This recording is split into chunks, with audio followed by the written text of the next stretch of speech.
Hello friends, in this video I am going to discuss about sources of blood glucose. Let's see the sources of blood glucose and also the preferred main fuel for body. So what is the source of blood glucose? First, food. So blood glucose is coming from food which we are taking. Then in between two meals, that is in between 4 hours, in that 4 hours it is coming from liver glycogen.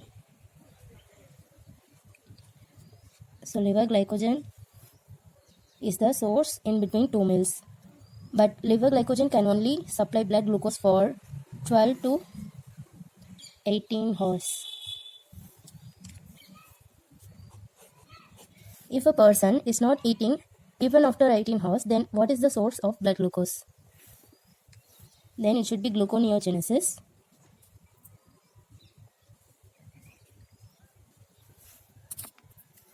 So food, liver glycogen, then gluconeogenesis is the source of blood glucose.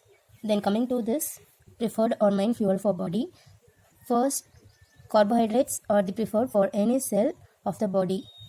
So carbohydrates are mainly preferred in the any cell. Once carbohydrates are finished or less carb, then body will shift to fats. When fats are also finished, then body will shift to proteins, that is amino acids. So fats should be answered in the preferred fuel, and fats are not the source of blood glucose. Fats can never be converted to carbs. This is the general point with two exceptions to this statement. Actually, fats can never be converted to carbs except glycerol and propionic acid.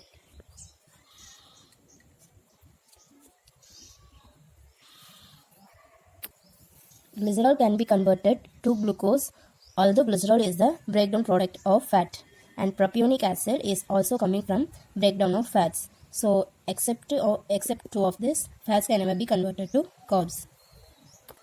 First, let's see how glycerol is converted to glucose. So glycerol, let's take glycerol 3-phosphate is converted to dihydroxyacetone phosphate through the enzyme. This is very important. Through the enzyme glycerol 3-phosphate dehydrogenase. So this dihydroxyacetone phosphate, which is the intermediate of glycolysis, as it is intermediate of glycolysis, by gluconeogenesis it is converted to glucose. So by indirectly this glycerol is converted to glucose. Then let's see how propionic acid gets converted to glucose. Propionic acid is a 3-carbon compound initially from odd-chain fatty acid, and this is actually propionyl-CoA. So this is a 3-carbon compound. It is converted to dimethyl malonyl-CoA through the enzyme propionyl-CoA carboxylase, and also through the vitamin biotin, that is vitamin B7. So dimethyl malonyl-CoA will be converted is a 4-carbon compound. It's a 4-carbon compound because malonyl is 3 carbon, but this methyl group is 1 carbon. So its total 4-carbon compound. It is converted into L-methyl malonyl-CoA. So also 4-carbon compound.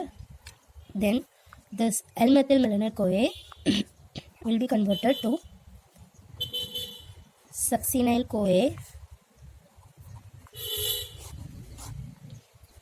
This is also 4-carbon, and it uses the vitamin B12.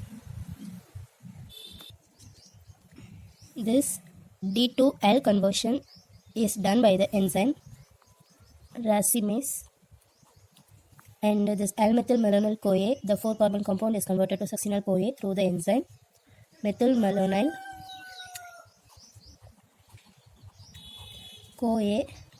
mutase. So through the enzyme, this is very important, vitamin B12. If a person is having vitamin B12 deficiency, this conversion of L-methyl malonyl-CoA is not L-methylmalonyl-CoA is not converted to succinyl-CoA, and there will be peripheral neuropathy of vitamin B12 deficiency. Now, succinyl-CoA is an intermediate of TCA cycle and will be converted to oxaloacetate, and oxaloacetate is intermediate of gluconeogenesis. It can make glucose. This is how propionic acid is converted into glucose. So in case of vitamin B12 deficiency, as I said, L-methylmalonyl-CoA is not converted, so this compound will be coming in the urine as L-methylmalonic acid, and this is peripheral neuropathy of vitamin B12 deficiency. And the patient is having if the patient is having vitamin B7 deficiency, then propionic acid will be coming in the urine. In case of vitamin B7 deficiency, if it's vitamin B12 deficiency, L-methylmalonic acid will be coming in the urine, will cause the peripheral neuropathy. Let's see the scene in fasting state. In fasting or starvation, adipose tissue will be broken down by the enzyme hormone sensitive lipase. It is converted into fatty acids. Fatty acids will be released in blood. Then this fatty acids will go in liver. So fatty acids in liver, fatty acids will be broken down. There will be production of there will be beta oxidation of fatty acids. Beta oxidation of fatty acid is a 16 carbon fatty acid, that is palmitic acid, and this is getting converted to acetyl-CoA. There are 8. This is 8 molecule. So acetyl-CoA will be released, and there are lots of acetyl-CoA. So firstly, acetyl-CoA enters into TCA cycle. Enters into TCA cycle so that it can give energy to the liver. Once liver gets energy, then remaining molecules of acetyl-CoA would be getting converted to ketone body. So here it is converted to ketone body. Ketone body, this is everyone knows, ketone body is for vital organs, that is heart and brain. Once enough of ketone bodies are synthesized in the body, then remaining of acetyl-CoA molecules activates the gluconeogenesis. So this is very important, activates. This is not conversion, it activates the gluconeogenesis.